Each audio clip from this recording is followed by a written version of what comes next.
broadcast started. Roger, 0G, I feel fine. Godspeed, John Glenn.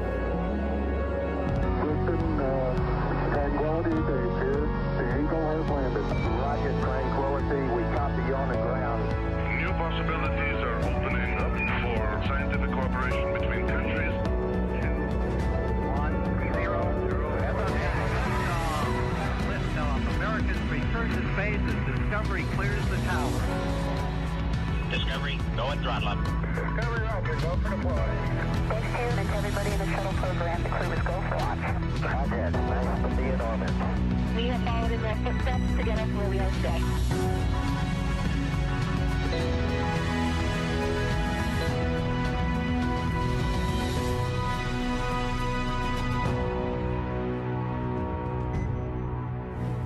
Good afternoon and welcome to NASA's Johnson Space Center for our Crew-9 news conference today. We are joined today here in person with our Crew-9 astronauts Nick Hague, Suni Williams, and Butch Wilmore. We'll be taking questions. Before we do that, we'll kick it off with some opening remarks from our crew. Nick, go ahead. Thanks, Courtney. So wanted to kick off with words that would describe what the Crew-9 mission meant. And I think ultimately it's unique, like every spaceflight mission tends to be, and you don't know exactly how they're going to play out. But I think that the Crew-9 mission, when it comes to it, it highlights to me safety and the importance of the mission and the balance of those two. As you all know, back in the early fall, NASA was balancing the safe return of Suni and Butch with the need to continue the mission that's been going on board the space station for 2.5 decades up there, performing research for the benefit of humanity.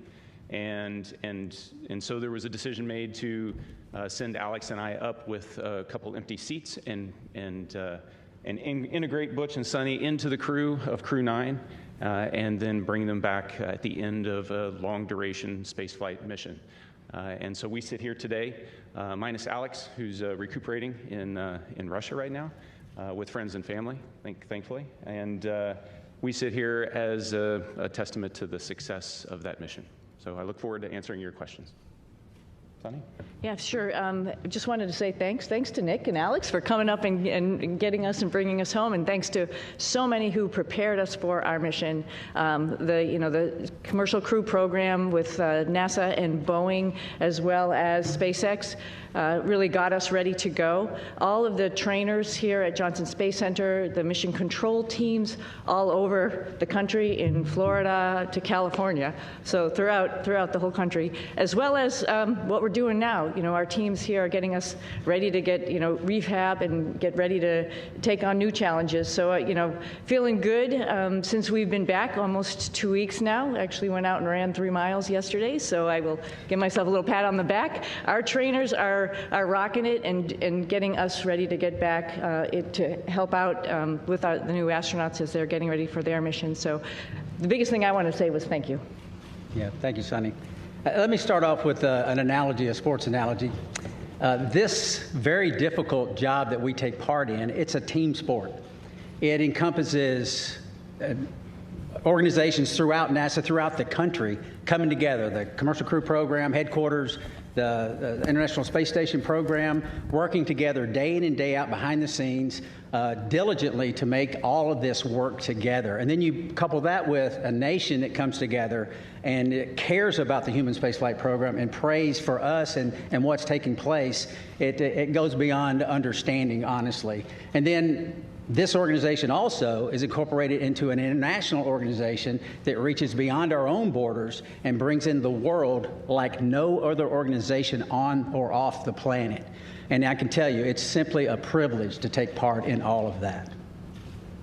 All right, thank you all for your opening remarks. We will go ahead and start taking questions now. If you're in the room, please raise your hand and we'll be sure to get a microphone over to you. If you're joining from our phone bridge, please press *1 when you're ready to enter the queue. And due to the high volume of questions today that we are receiving, we ask that media start with 1 question, and if we have time for a second round, we'll come back around to you. We'll start here in the first row with any questions. Mark, go ahead. Mark Strassman, CBS News. Welcome back, everyone. Good to talk to all of you again. We're meeting in this auditorium for a reason. There are roughly 60 news outlets represented here, another 120 or so on the phone. Butch and Suni, have you been surprised by the continuing and intense interest in your space saga? I would have to say yes, absolutely. You know, it's interesting. We go and launch, and we knew it was a little bit unique. Obviously, first time flying on a new spacecraft. So yeah, that was interesting. But you know, then life goes on up there. And I mentioned yesterday, you know, we pivoted and we are International Space Station crew members, and we're doing what all of our other friends in the astronaut office do: is go and work and train and do amazing science experiments up on the International Space Station. So you know, I think you sort of get maybe a little bit tunnel visioned in what your job is. So it's, you know, do your job type of thing, right? And so you're not really aware of what else is going on down here. I hate to say that. You know, maybe the world doesn't revolve around us, but we revolve around the world, like something like that. But you know, I think we were just really focused on what we were doing and trying to be part of the team and making sure we pulled our weight for the team. Of course, we heard some things, and I'll let you know, obviously hand this off to Butch. Heard some stuff from our friends and family that people were interested and wondering what was going on and concerned about our health and all that kind of stuff while we were up there. But I mean, we were just part of the team doing the job, filling in wherever we could, and then knowing that there's rotational flights and we will be coming home eventually on a rotational flight. So no, I don't think we were aware to the degree. Pretty honored and humbled by the fact of when we came home, like, wow, there are a lot of people who are interested, very thankful, very amazed that we could hopefully be one positive element to bring people together. Yeah, I don't know that there's much I could add to that. Just thankful for a nation that cares, a nation that prays, and a nation that is involved in the processes that are important to all of us. Okay, we'll take our next question here in the room. Tom, go ahead. Hi, Tom Costello with NBC News. Again, welcome back. Nice to see you all. Everybody's been thinking about you and worried about you. And I'm wondering, once you got your feet back on terra firma, what's the first thing both of you wanted to do? And were there any foods you were craving after 9+ months? Go ahead, Sam. Oh, yeah, I wanted to hug my husband and hug my dogs. And I'll say that in that order. But maybe not. No, I'm just joking. But of course, food, something that's just like for home for me, like something that is very, reminds you of home. And my father was a vegetarian, so I had a good grilled cheese sandwich when I got home. So that reminded me of him. Yeah, certainly embracing the family again, but also the opportunity, and I've already said it a couple of times, is just to say thank you to a nation that got involved in all of this. It makes it special, not just for us, but for I think our nation as a whole. So thank you. All right, we'll take our next question right here in the front row. Thank you. My question's for Suni. When you first got off the plane in Houston, we saw you hug Zena Cardman, and there was a nice exchange. If you could describe what happened and your gratitude towards the crew members who stepped aside so that you'd have seats coming back. Yeah, it's a great observation, so thank you very much. Zena's awesome, Stephanie Wilson, awesome.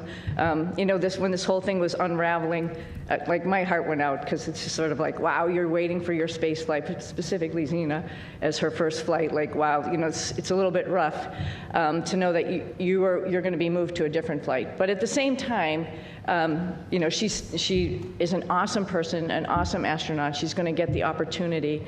And, this just wasn't the right flight for her to be on at that moment in time.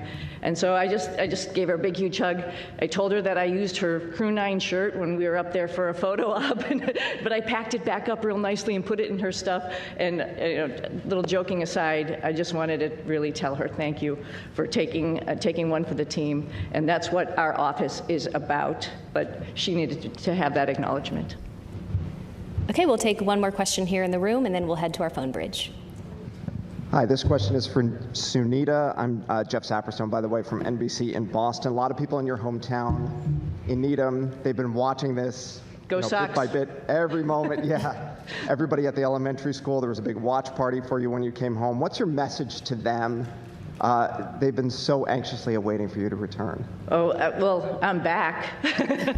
First and foremost, we were always coming back, and I think people need to know that. And we're back to actually, share our story with so many people because, it's like you all mentioned, it's slightly unique, and there's some lessons learned to it. And part of that is just resilience and being able to take a turn that was unexpected and make the best of it. And I think that is the biggest thing that I want to, pass down, particularly to kids who think that their life should be the straight arrow to what you want to do, and you're just going to get there. Well, sometimes it takes some turns, some rights and some lefts, and you just keep focused on your goal, and other doors might be open for you. So I think that's the biggest message.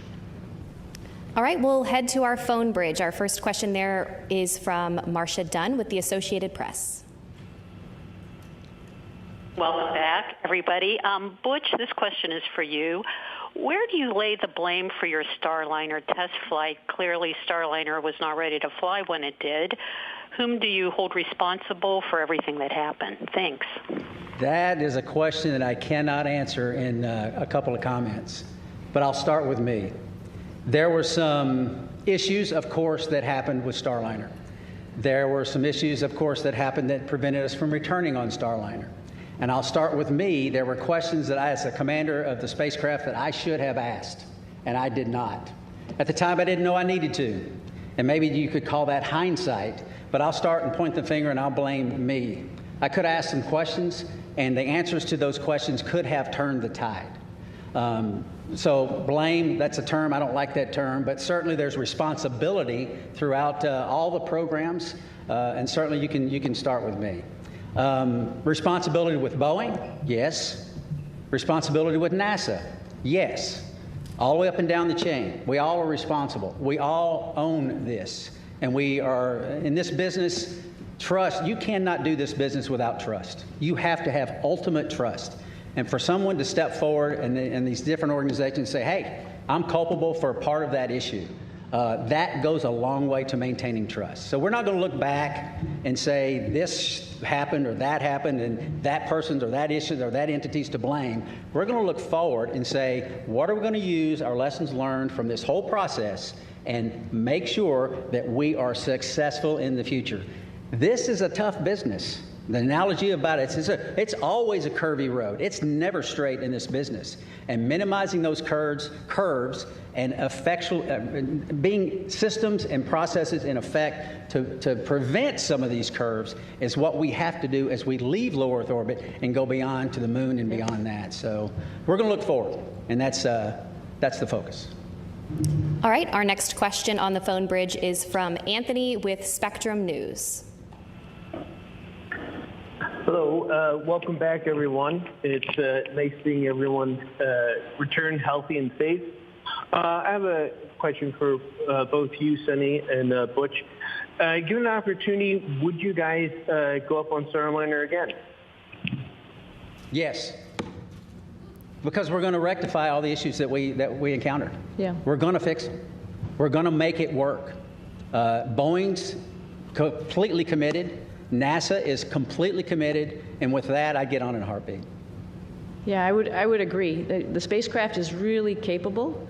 There were a couple things that need to be fixed, like Butch mentioned, and folks are actively working on that.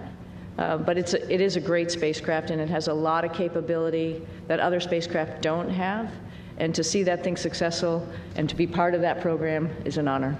Yeah. Our next question is from Jackie with the Times of London. Yes, hello, and welcome back to Earth. I wondered about the stuck, stranded, marooned narrative, and to what extent were you aware of that narrative playing out around that down here, and has that been frustrating for you to have to address? Thank you. I'm sorry, that was a little garbled. The stuck maroons narrative. Oh, stuck maroon. Oh, the stuck maroon narrative. We heard about that. Yeah, we heard about that. Somebody mentioned that. We've said this before. We had a plan, right?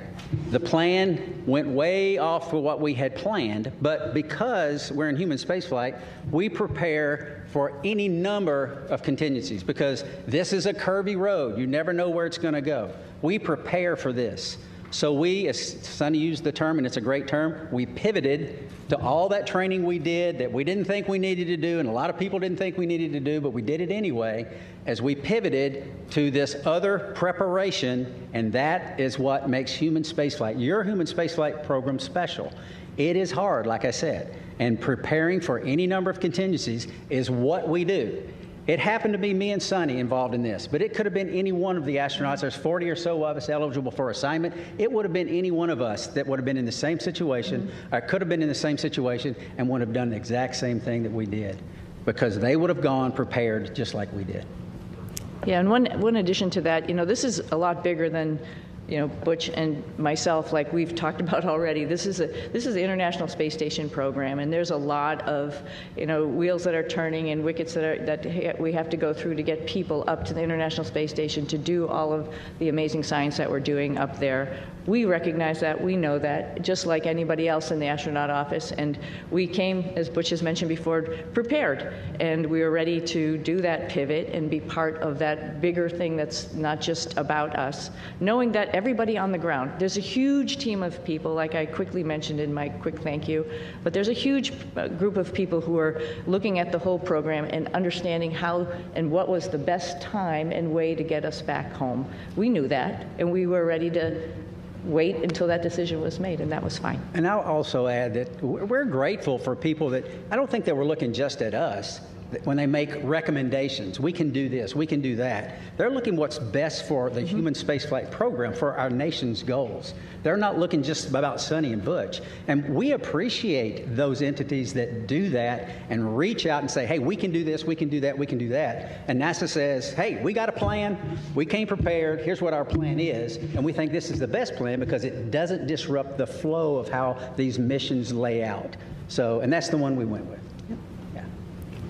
All right, we'll take our next question here in the room. Andrea, go ahead. Thank you guys for being available today. So your mission became unusually political. Given your experience, do you think other astronauts are going to get nervous that they could be caught in the middle of a political fight? And is there a point where, this starts to jeopardize safety of a mission when you start looking at all these politics that come into play? Thank you. I think Nick's got some good insight on that. Good job.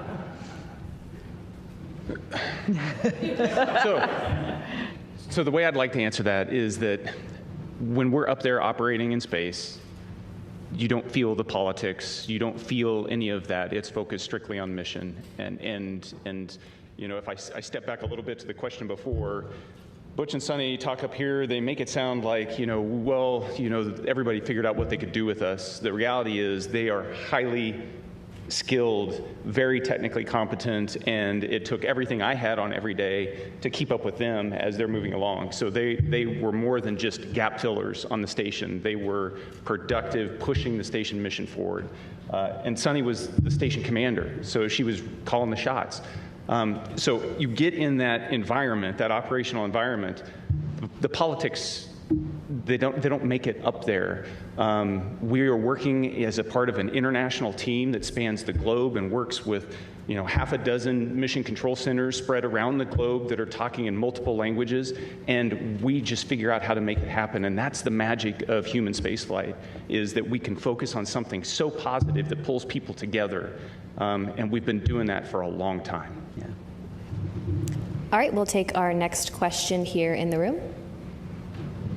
Hi, I'm Jay Wan with KPRC, the NBC affiliate in Houston. This question is for Butch. I actually stopped by your church right before I came here, and I heard that you were still attending your church services from space. Right. Can you tell me a bit about why that was important for you to do? Well, goodness, the Word of God continually infilling me. I need it. My pastors are the finest pastors on or off, in this case, the planet. And to tie in and to worship with my church family was vital. I mean, it's part of what makes me go. And not only that, I also tied into Grace Baptist Church in Mount Juliet, Tennessee. A buddy of mine is an elder there and a pastor there, and I would watch their service as well every single week. And it was invigorating. It was part of what I need as a believer in Jesus Christ to continue that focus. It assists me day in and day out because I need that fellowship, even though it's fellowship from afar. And it's not like being fellowship up close, but still I need it. So yeah, thank you for that. Okay, we'll head back to our phone bridge. Next up is Ryan with NASAspaceflight.com. Hi, thank you. For the whole crew, of course, this narrative that's being pushed out has made your mission probably the most popular NASA mission to the general public for as long as I can remember, probably since the retirement of the shuttle. But for the whole crew, do you think this extra attention has been a net positive or a net negative for the agency's sort of popularity and the spaceflight industry as a whole? Thank you. I'll start with this one. Yeah. It's, again, an honor that actually people were paying attention. And I'm very thankful that people are paying attention. And, sometimes good news, bad news, it's just news, and it's good for space exploration, and that's what we're all about. Our mission, of course, building and working on the International Space Station was just awesome, and we all had the opportunity to do that. But we also have bigger goals of exploring our solar system, going back to the moon, going on to Mars. And to get people understanding that it is hard, it is difficult, and what we do up there is really awesome. And I think at least that we had a little bit of that came with the interest in this mission. And if we can perpetuate that and tell people a little bit more and have the opportunity, the forum to do that, I'm very thankful for that. All right, our next question is from Nicole with the Canadian Broadcasting Corporation. Hi there. Could you perhaps talk about how difficult it was being away from your friends and family, particularly since you hadn't prepared for that?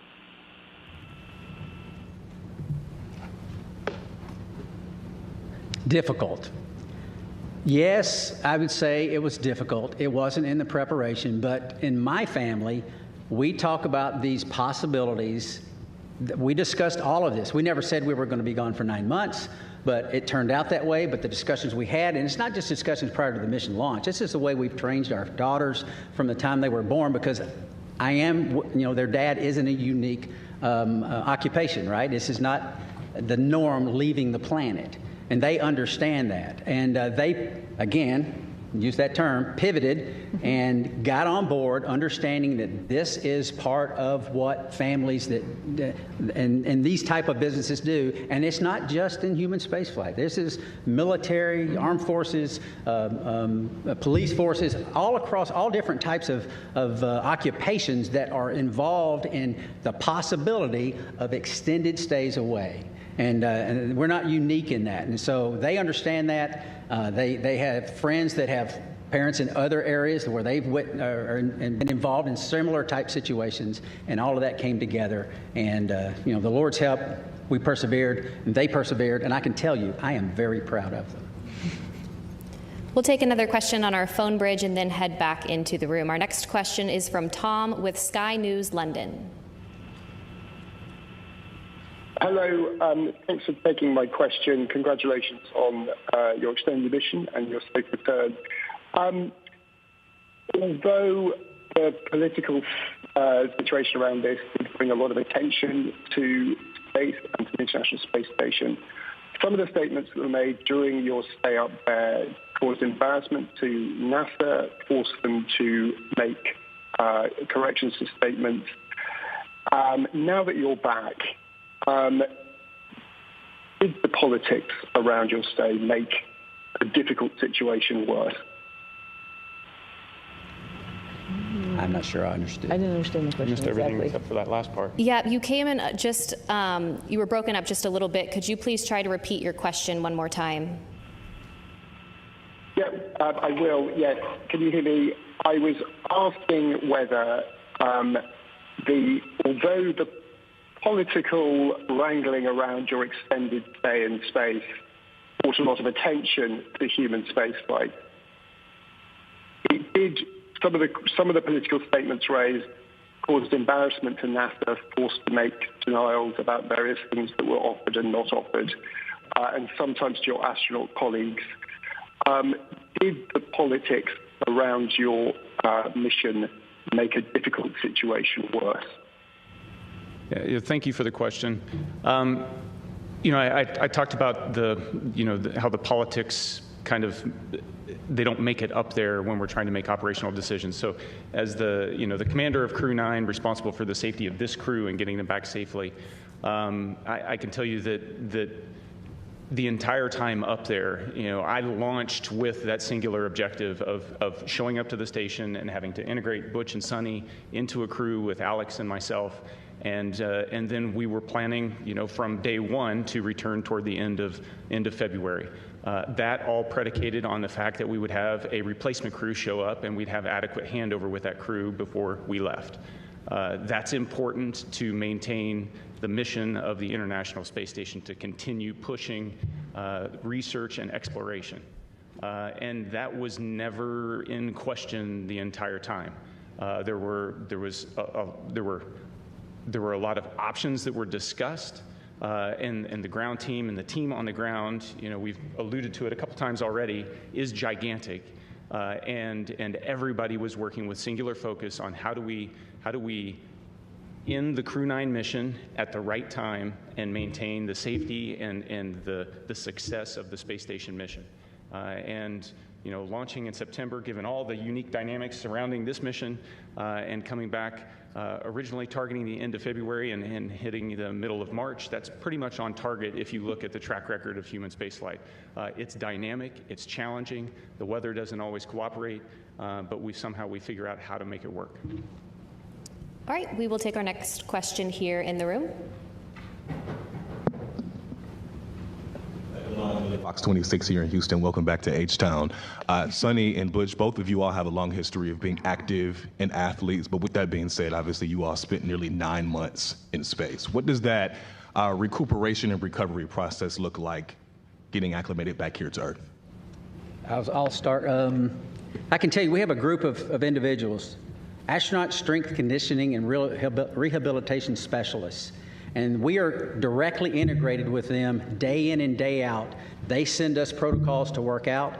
And I can tell you, I'm not as young as I used to be, but I was stronger on space station doing more weight and more reps on exercises than I have in my entire life.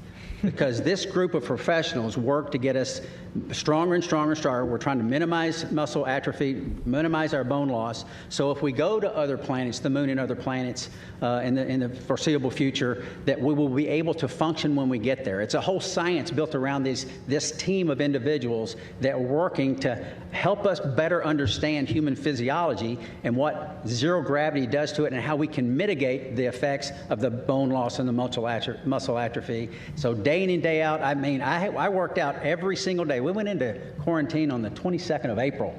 And starting on the 22nd of April, I never missed a single day of workout because your body can recuperate in zero gravity. It doesn't have the normal stresses of gravity on it all the time. So you work out real hard, you hurt for an hour, and it finally fades away and you're ready to go the next day. So I applaud those individuals. They are making huge gains in the preparation to go beyond low Earth orbit.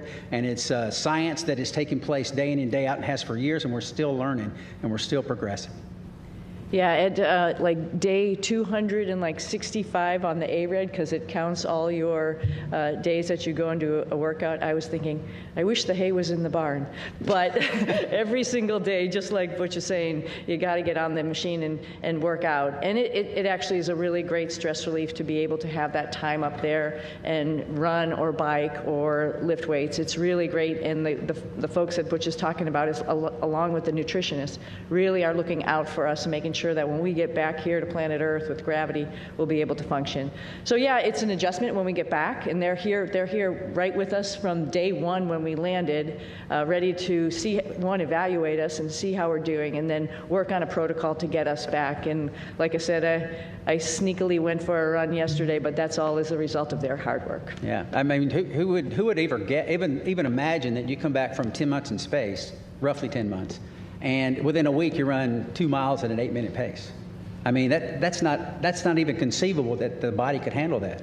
But these folks get us ready to where those type of things happen. Okay, we'll take our next question here in the room. Yes, hello. I'm just wondering, there are a lot of people that depend on jobs here in the aerospace industry in the Houston area, 23,000 total. Wow. In the past, when there have been issues with NASA spacecrafts. There have been delays, and now we have another issue with the Boeing Starliner. Is there any concern that your issues with Boeing may delay future projects, future missions? And what would you say to one of your fellow astronauts before they go up on another test flight? Well, that's a great question. Yeah, it's a great question. And, you know, I think we all have alluded to it. There's lessons learned. And that's like a piece of hope, right? We're not just sitting here doing the same thing over and over again, and we're learning from every mistake potentially, or maybe a decision that we've made and how we could make that better and do better the next time. When we go to the moon, we won't have an International Space Station to maybe take a stop at. We really have to get it right. And because of our mission, I think that highlighted some areas where maybe we need to work on and get it right for our fellow astronauts. I think they're encouraged by that, right? You learn and you move on and you get better, and I think that's part of the learning process. It's part of the exploration process.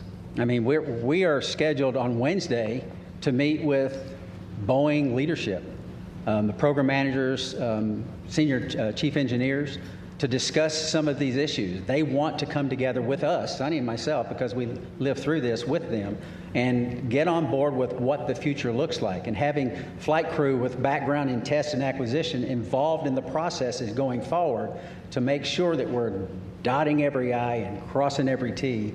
But still, that doesn't mean that you're guaranteed success in anything. Like we've said many times, this is a tough business. And we're learning all the time to go further and further and further. We'll take another question here in the room.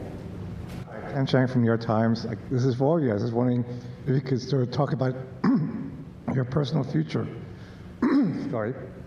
There's been a lot of talk about this uncertainty about the future of the human spaceflight program, suggestions that ISS should be deorbited in a few years, there should be a pivot from the moon to Mars. How do astronauts feel about these potential changes? And, you know, 3 years is a lot longer than 8 months.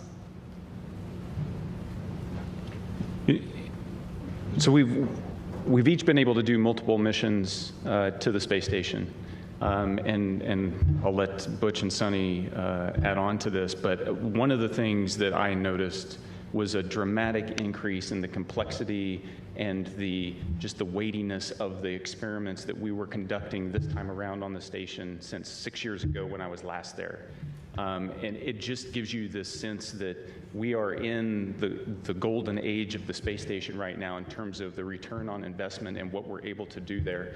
And it's not just focused on return to, you know, benefit the Earth. It's also focused on enabling all those things that we're going to need as we go to the moon and on to Mars. And so I am really optimistic when I think about the future of human spaceflight. Yeah, I would add on to, you know, it was over a decade since I've been up there last, and I was pretty excited about what was going on. There was a lot going on when we first got there. It was an honor to be working with Crew-9 and seeing all that they were doing and just trying to help them with their stuff, and then, you know, being, you know, moving up to the prime spots for Crew-9 and Expedition 72 as we took on a lot of experiments ourselves as well as spacewalks. And what the space station is doing to help us in exploration is really encouraging, and it's exciting. And I'm a little envious of the future astronauts. You know, the guys who are coming behind us, they're going to have so many wonderful opportunities to do the same as us, add to that exploration, add to trying to find the answers to the next questions. It's going to be an exciting future. So I'm not worried about aerospace industry. I think there's a lot going on, and it's a great time to be in it. We'll take our next question right here. Hi, Ed Lavandera with CNN. Thanks for taking the time today.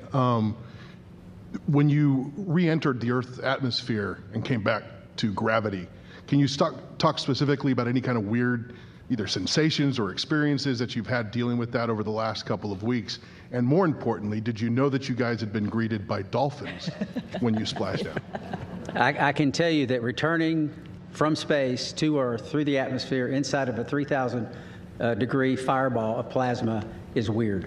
regardless of how you look at it. Doesn't matter what type. Yeah, it doesn't matter what type. It's thrilling. It's amazing. I remember thinking about the structure of the capsule and the stresses that it was taking, that was ongoing as the drogues came out, and the whole capsule starts shaking and twisting, and thinking about the stresses taking place, and going, "Wow, hope those cables hold."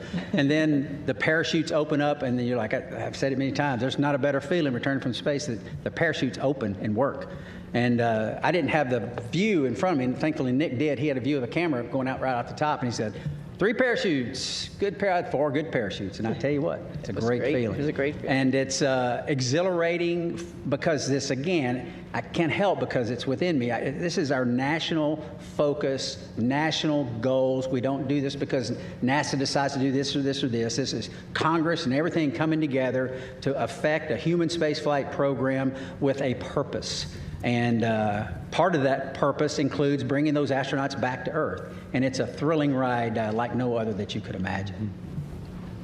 And satisfying. Yeah, yeah. And I had requested dolphins as kind of a joke. Yeah. Somehow, they pulled it off. Yeah, I just hats off, like Butch said, to Nick he's just commentating the whole way down. So there was obviously, we had trained this and gone over it while we were up on the space station and reviewed, but just to hear everything as it was ticking along, it's just really awesome to, like, you can envision it. You had a display, I think there's a camera that goes up, right, to see it. And Butch and I both had a window on either side where we were, and I was watching through the window as much as I could, but then all of a sudden, with the heating, it glazes over, and then you can't see outside. A funny thing that happened, though, after you can't see, you can still sort of see through it. We knew it was daylight, and we knew the folks were coming out to rig the spacecraft, and I see a little tennis shoe sort of going in front of the window, so I'm like, okay, our friends are here getting us ready to get back on the boat, and that was pretty special, too. I didn't see a fin, though. I wish I had saw a fin. Okay, we'll head to our phone bridge. Our next question from Margaret Smith. Hi, everyone. This is Margaret Smith from Worcester, Massachusetts, the home of Robert Goddard. Who started it all.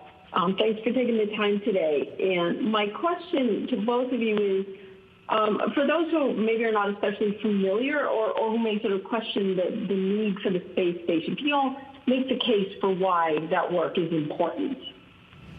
Why the station work is important. Why the space station is important? Oh, the space station is amazing, right? So just sort of like we've talked about a little bit earlier in this conversation, so we're doing a bunch of stuff like Butch alluded to, physiology, understanding what happens to humans as they're in space for a longer period of time. That brings in lots of science experiments in chemistry, in biology. Some of that stuff all comes back to Earth because we're doing some amazing stuff in the microgravity environment. Some of it is mirrored, for example, in our own human bodies. And so there's a lot of stuff that's happening for us, for exploration, for the humans, as well as for Earth. And then, as Nick alluded to, there's all sorts of systems and other things that we're testing up there to help us take those next steps to go back to the moon and onto Mars, figuring out all these exploration systems, including docking vehicles, like different types of spacecraft that we have up there, other types of commercial spacecraft that are coming up for resupply. That's all a huge program to get us to understand how we're going to take the next steps in exploration. I can't help also but talk about STEM.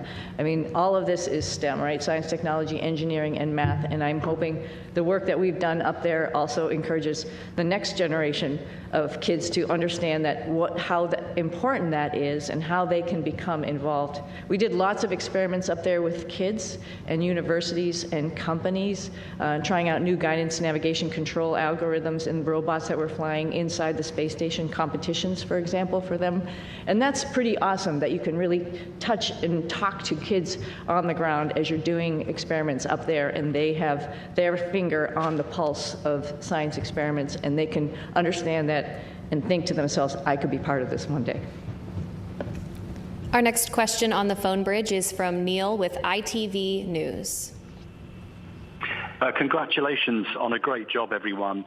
Suni, can I ask how your body is recovering to life with gravity after 9 months? And Butch, what's your message to others from your experience, the delays that you guys faced, and any lessons in patience for the rest of us down here?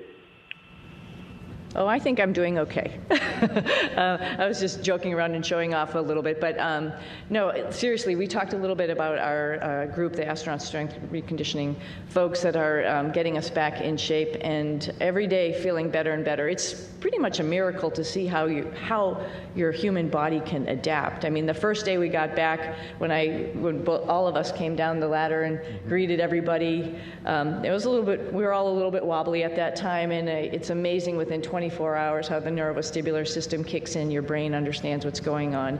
And then the agility and the weightlifting that occurs in the next week that makes you feel good enough to actually, like I mentioned, go out, run, actually lift weights, get in there, do squats and deadlifts and stuff already. That's pretty incredible. So I knew it was going to happen. We all knew it. We've all flown before. We all knew that there's just this little bit of a hump to get over, and then you can get back on it. Hope to do a couple of races in the springtime. Yeah, I think the clear message is that, like I said when I started, it takes a team. It takes a team of motivated and passionate individuals. We don't have a human spaceflight program. You don't have folks sitting up here in a blue suit without the massive team that's making it all happen. We get to ride the pointy end of the rocket. It is wonderful. We get to go to the space station. We're the arms and the eyes for PIs here on Earth. They're the ones that are doing the hard work. We're just setting up and doing and switching and changing. So it takes a team, and I would say any part of this team is a great and wonderful place to be, and because we're proud of all of them, because we don't have it without them. Our next question is from Marcia Smith with Space Policy Online. Thanks so much for taking my question. Butch, you mentioned that you were going to be meeting with the Boeing leadership to talk about Starliner, and I'm wondering, are you surprised that after all these months, I mean, it's been almost, 7 months since Starliner landed, that they still haven't resolved all these problems? And will you and Suni be assigned to work with them over these next many months getting Starliner ready? Okay, so a couple of questions there. Am I surprised? I'm not surprised. I mean, this, like we've said it several times again, human spaceflight is hard. It's not that no work has been done to this point. There's a great deal of work being done. But we have insight that not many other people have. We worked this program for 6 years before we launched. We talked to everyone up and down in the chain of command, and we have insight that other people don't have. And we want to share that as much as possible. We tried to share it from orbit, but that's hard, right? We're not face-to-face is how you communicate. It's very difficult to communicate when you can't even see the other person that you're talking to. So we've had some conversations, but now it's time to get serious and get together and talk about some of these issues and some of these things, and get us, and not get us. We're already tracking on the right path, but maybe a little tweaking here and there because of some insight that we'll be able to give them. That's the purpose of that meeting. And they're eager to do it, as are we. We'll take our next question here in the room. Jacob Rascone, KHOU 11. I wonder what you would say about the life lesson I think we can all relate to. We've all made plans, we've all been excited about those plans, and we've all watched those plans kind of fall apart. What would you say about what allows you to meet the moment with courage, with serenity, or maybe you didn't, internally. But what would you say about that life lesson I think we can all relate to? Well, I'll start. I'm sure you want to add, both of you, because I think every flight is a little bit different than what you go in planning it to be. It doesn't matter if it was this one or many other flights or many things in life, just like you alluded to, right? I think the go-to thought there is, what is the opportunity in front of me? Like, it's not a missed opportunity, it's actually another opportunity that I didn't really think about, and wow, that opens a lot of, like I mentioned earlier, a lot of doors or a lot of things to learn. I think it's great. I think that's the opportunity. That's the point, I think, of the whole thing, is like, when something doesn't go your way, you just have to take the blinders off and look around you and see what other really great things are waiting for you. And then just take advantage of that. Learn as much as you can while you're wherever you are, whatever your situation is, and move on from there, and then share that lesson. Well, I sort of had a similar question on orbit, and I think my answer would be similar. Life is our life, all of our lives are bound up in many things. For me, and it's faith in my Lord and Savior, Jesus Christ. He is the end-all, be-all. He forgives us. He teaches us when His Word says about being content in all situations because He's working out His plan and His purposes for His glory and our good. And I believe that because the Bible says that. And that's the message that I lived. We lived it. My family lived it. We taught them these things throughout their lives. And that's contentment. It doesn't mean always happy. It doesn't mean there's no pain. But content and knowing that God's in control, sovereign God's in control, working out His plan and His purpose. And you might say, well, goodness, that wasn't a very good thing. God did that. Well, He's working out His plan and His purpose. I mean, who's lived a life without pain? I mean, no one. That's the nature of existence. Who's lived a life without sorrow? Who's lived a life without challenges? It grows us. We learn from it, and that's the focus that I try to take from it. What's the Lord trying to show me? And what's He teaching me? Because there's so much to learn in life, and there's so much to learn from this evolution. And I think I know my daughters are better off for it, and I'm grateful for that, and I think we are as well. If there's any additional questions here in the room, please be sure to raise your hand and we'll get a microphone over to you. In the meantime, we'll head over to the phone bridge to Josh with space.com.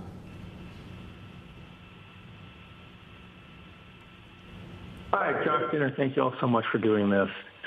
This question's for all three of you.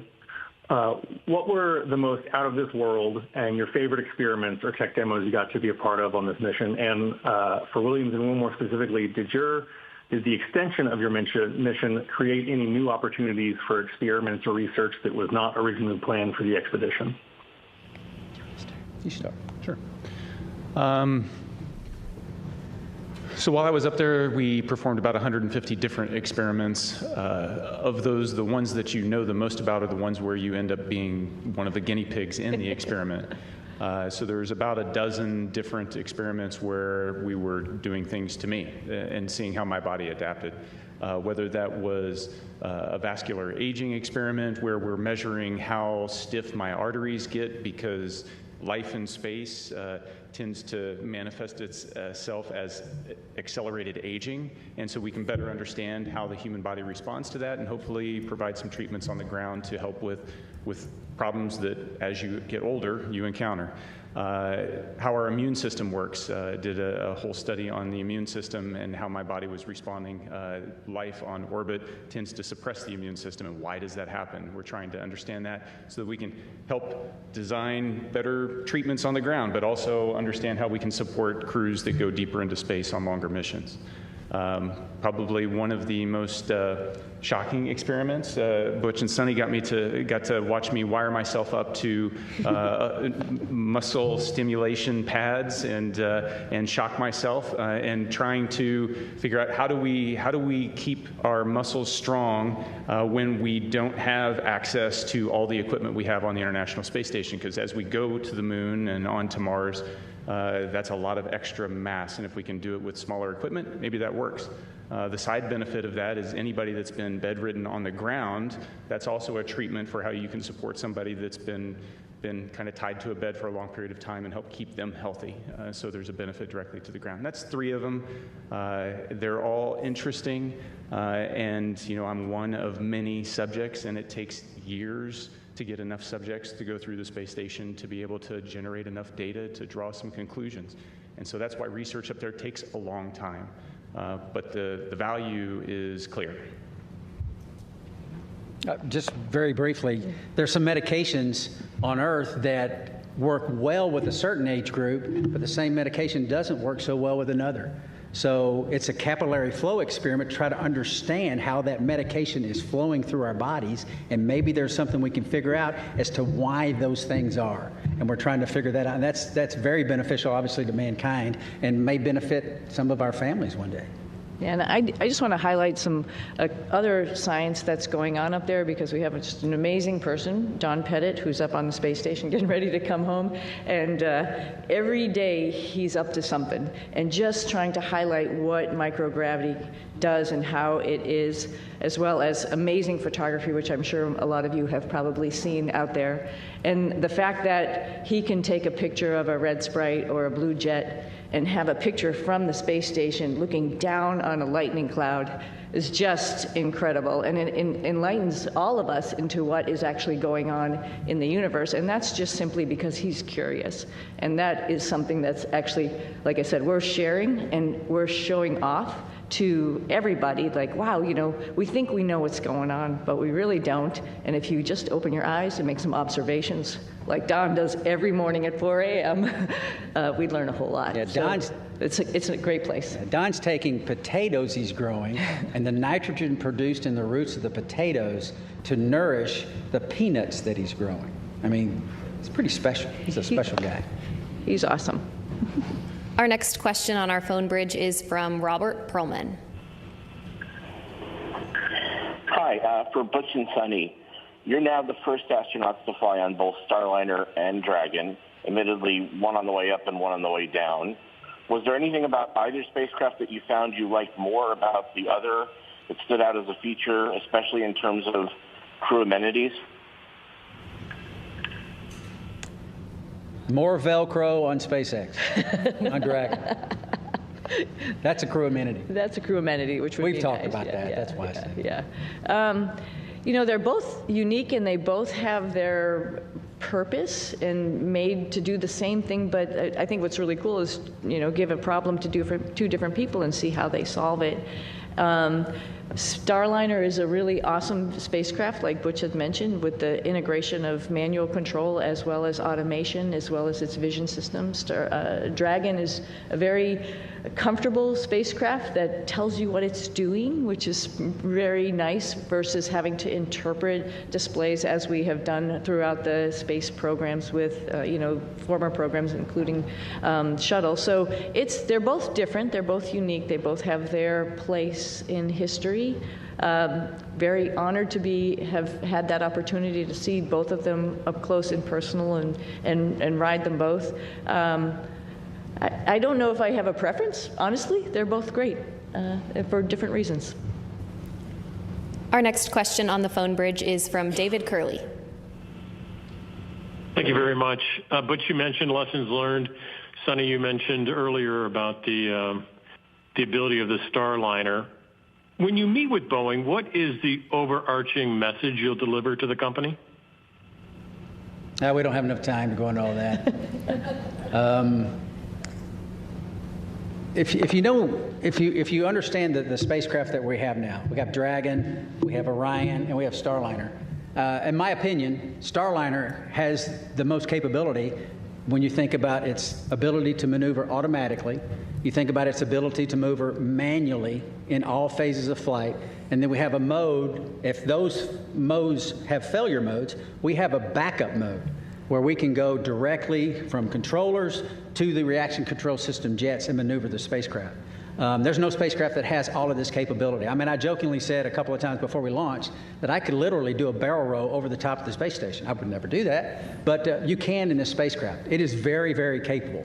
If we can figure out a couple of very important primary issues with the thrusters and the helium system, Starliner is ready to go.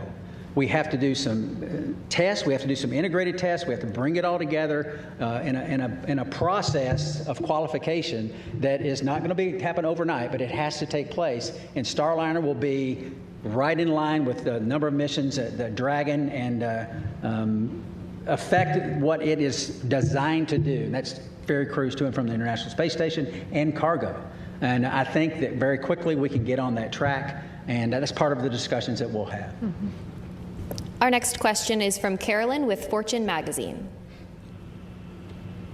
Hello, thank you, and welcome home. Can you share maybe any special times or conversations you've had just with family or friends since you've been home? Conversations you've had with family and friends since you've been home? Since we've been home. Well, for me, it's making plans. My family had been making plans while I was gone because we thought we were only going to be gone for about a week and a half, 2 weeks or something. And so there was definitely plans throughout the summer. There's plans throughout the fall. Personally, we have a house up in New England, and my husband's been talking about when we're going to get up there and do a lot of fun stuff up there. And I think that's probably appropriate when it gets hot and humid here in the summer, right? Take a little reprieve up there. So those are mostly the conversations about just like, what's next? What's next on the list? What else do you want to do? Where else in the world would you like to go see? Because, when you come back from space, it's really hard to sit where you just are because there were so many amazing places that you saw, like Patagonia, for example. For me, it was like, there's a bigger bucket list than I had when I left, which is unfortunate for my family, but we're all going to, or fortunate for my family, we're all going to be taking some trips. So I think that's mostly the conversations about just being home and enjoying each other's company and going and seeing new things. Yeah, I think when you've had this period of recuperation and getting back in the swing of life on Earth, it's pretty close as far as the people that you interact with, your family, folks at church. So I think my message, at least in the short term here, has been thank you for the support of us. Thank you for the support of my family, but then it goes beyond that to my home state of Tennessee. There's an immense amount of support by my family there and friends there, and the whole state, as a matter of fact. Tennessee's a wonderful state. Put in my pitch for Tennessee. But getting up there eventually and relaying the same thank you to them and to, like I said, to a nation that cares, and a nation that prayed. And this opportunity right now to say thank you to our nation, our wonderful nation. Our next question on the phone bridge comes from Utarish. Go ahead. Welcome, everyone. My question to Suni is that Indian Space Research Organization, ISRO chief, has said that India wishes to utilize your expertise in space exploration. So is there any scope of hope that we can see you working or collaborating with ISRO, that is Indian Space Research Organization, in future?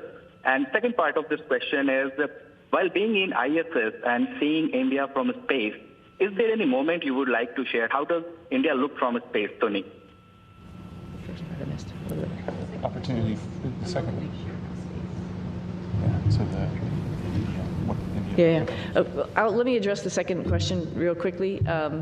India is amazing. Every time we went over the Himalayas, and I'll tell you, Butch got some incredible pictures of the Himalayas. Just amazing. And you can see, like I've described it before, just like this ripple that happened, obviously when the plates collided, and then as it flows down into India, it's many, many colors.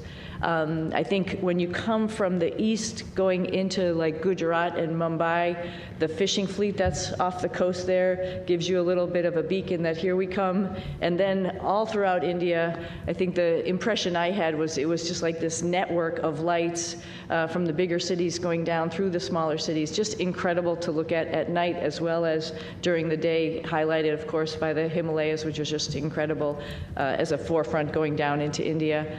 I hope, and I think for sure, I'm going to be going back to my father's home country and visiting with people and getting excited about the first, or not the first, but the Indian astronauts who's going up on the Axiom mission coming up. Pretty awesome. They'll have a hometown hero there of their own that will be able to talk about how wonderful the International Space Station is from his perspective. But I hope I can meet up at some point in time and we can share our experiences with as many people in India as possible, because it's a great country, another wonderful democracy that's trying to put its foot in the space countries, and we'd love to be part of that and help them along. Do you plan to take your crew members on that trip with you? Absolutely. You might stick out a little bit, but that's okay. We'll get you all primed with some spicy food. We'll be good. Okay, we have time for one final question on the phone bridge from Jim Siegel. Everybody, Jim Siegel here from Florida Media Now. Thank you for taking my question. Butch and Suni, you missed a couple of holidays while you were back up at the International Space Station, Christmas and Thanksgiving. I wondered whether you have done or are planning to do anything special with your family and friends for those holidays? Thank you. I don't think we missed them. Right. I think we celebrated every single one. We actually had a reindeer that we built and rode like a bull. I don't know if you saw those pictures, but we celebrated in style. Trust me. Oh yeah, and Nick was great because he came up anticipating that we were all going to obviously be there for those holidays. So he was like Santa Claus, had his little bag of goodies for all of us, and it was pretty awesome to have the holidays up there. It's pretty unique, and not many of us get to do that. So it was a lot of fun. But this holiday season will be special, yeah, for sure. Absolutely. Yeah. All right, that's all the time we have for today. Thank you for joining in on our news conference today, and thank you for your continued interest in NASA's SpaceX Crew-9 mission. We'll see you next time.